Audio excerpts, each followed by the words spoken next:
जोशीमठ में ही खतरे के लाल निशान नजर नहीं आ रहे हैं, बल्कि अब तो मकानों, होटलों के बाहर भी इस तरीके के खतरे के लाल निशान लगा दिए गए हैं। क्रॉसेस लगाए गए हैं तमाम अलग अलग घरों पे, बिल्डिंग्स पे। ये क्रॉसेस हम आपको यहाँ पर दिखा रहे हैं। जोशीमठ के मेन बाजार में हम मौजूद हैं और क्यों ये क्रॉसेस लगाए हैं उसकी भी जरा आप तस्दीक कर लीजिए कि ये कारण है। जिस तरीके से यहाँ पर जो पूरा आंगन का हिस्सा है ये दो भागों में कट गया है, इसकी वजह से इस तरीके के रेड क्रॉसेस लगाए गए हैं तमाम उन बिल्डिंगों में जिनको रहने के लिए असुरक्षित घोषित किया गया है। इस तरीके के लाल चिन्ह वहां पर देखने को मिल रहे हैं।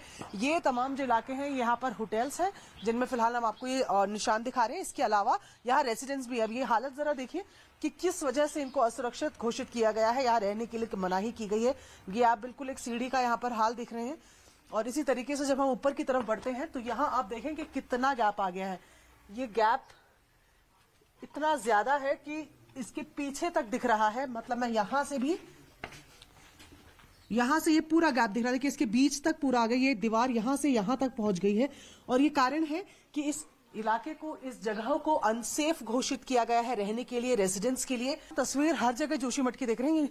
जोशीमठ की मेन रोड की बिल्कुल तस्वीरें हम दिखा रहे हैं जहां पर आवासों को रेड क्रॉस लगाकर असुरक्षित घोषित किया गया है। लोगों को ऐसी कई जगहें हैं जिनको चिन्हित किया गया है और कहा गया है कि समय के लिए, कुछ समय के लिए लोग जो है वो 9 ऐसे होटल्स यहाँ पर बताए गए हैं।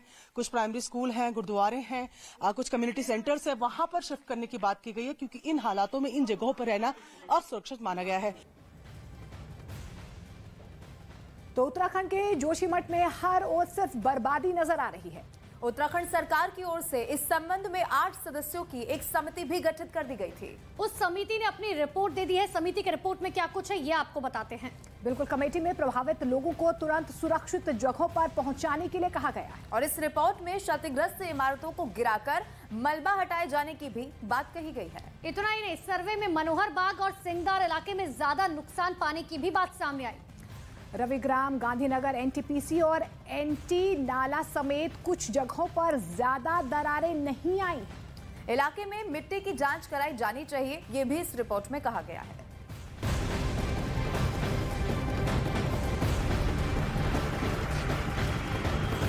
देखिए, जोशीमठ में हड़कंप मचा हुआ है और ऐसे में जो प्रशासन है वो अलर्ट पर है। लेकिन चमोली जिले के जो डीएम हैं हिमांशु खुराना, वो इस खबर पर, इस जो आपदा है उस पर लगातार नजर बनाए हुए हैं और साफ तौर पर उनका यही कहना है कि जोशीमठ इलाके को आपदा संभावित क्षेत्र में घोषित कर दिया गया है। साथ साथ जो नगर पालिका का इलाका है वहां पर निर्माण कार्य को त्वरित कार्रवाई करते हुए बंद करा दिया गया है। क्या कुछ हिमांशु खुराना का कहना है, सुनिए जरा। जो भी लोग अस्थायी रूप से विस्थापित हो रहे हैं हमारे नगर पालिका में, गुरुद्वारे में और होटल्स में जो रिलीफ कैंप स्थापित किए गए हैं, सभी को ड्राई राशन किट्स के माध्यम से रिलीफ सामग्री दी जा रही है और लगातार हमारे सेक्टर अधिकारी, प्रभारी अधिकारी उसका निरीक्षण कर रहे हैं कि और लोगों से बात कर रहे हैं कि कोई भी कमी अगर परिलक्षित होती है तो उसका तत्काल निराकरण किया जाएगा। और देखिए, जोशीमठ में जो आपदा आई है उस पर प्रशासन भी लगातार एक्टिव नजर आ रहा है। चमोली जिले के डीएम ने क्या कुछ कहा ये आपने सुना, लेकिन समझिए, देखिए जोशीमठ में मकानों में लगातार दरारें आ रही हैं। अब आपको ये बताते हैं कि किस वार्ड में कितने मकानों में दरार आ चुकी है। तो देखिए, हम आपको ग्राफिकली समझाने की कोशिश कर रहे हैं कि गांधीनगर वार्ड में 134 ऐसे घर हैं जो फिलहाल उन घरों में दरारें आई हैं। और देखिए, इसके अलावा अगर ये इलाका है जोशीमठ में, मारवाड़ी इलाके की अगर बात की जाए तो 28 ऐसे घर हैं जहां पर इस वक्त दरारें देखी गई हैं। देखिए, रिपोर्ट ये कहती है कि 600 से ज्यादा ऐसे घर हैं जिनमें दरार आ चुकी है। आगे बढ़ते हुए लोअर बाजार वार्ड की बात करें तो 24 घर जहां पर पूरी तरीके से दरार मोटी मोटी आ चुकी है।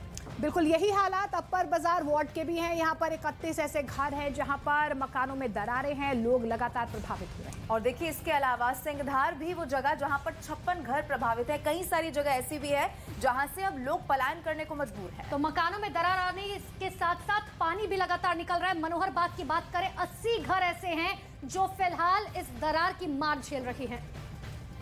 तो लगातार लोगों की परेशानियां बढ़ती जा रही हैं। देखिए, एक और इलाका है जहां पर सुनील, ये इलाका है जहां पर 38 ऐसे घर हैं जहां पर मकानों में दरारें आई हैं। और सिर्फ सुनील नहीं, आप देखिए परसारी भी वो इलाका जहां पर 51 ऐसे घर जो इस वक्त इन दरारों की मार झेल रहे हैं, बहुत ज्यादा परेशान। और सबसे ज्यादा जो बेहाल इलाका है वो है रविग्राम, जहां पर 161 घर अब तक ऐसे हो चुके हैं जहां पर दरारें तेजी से बढ़ती जा रही है।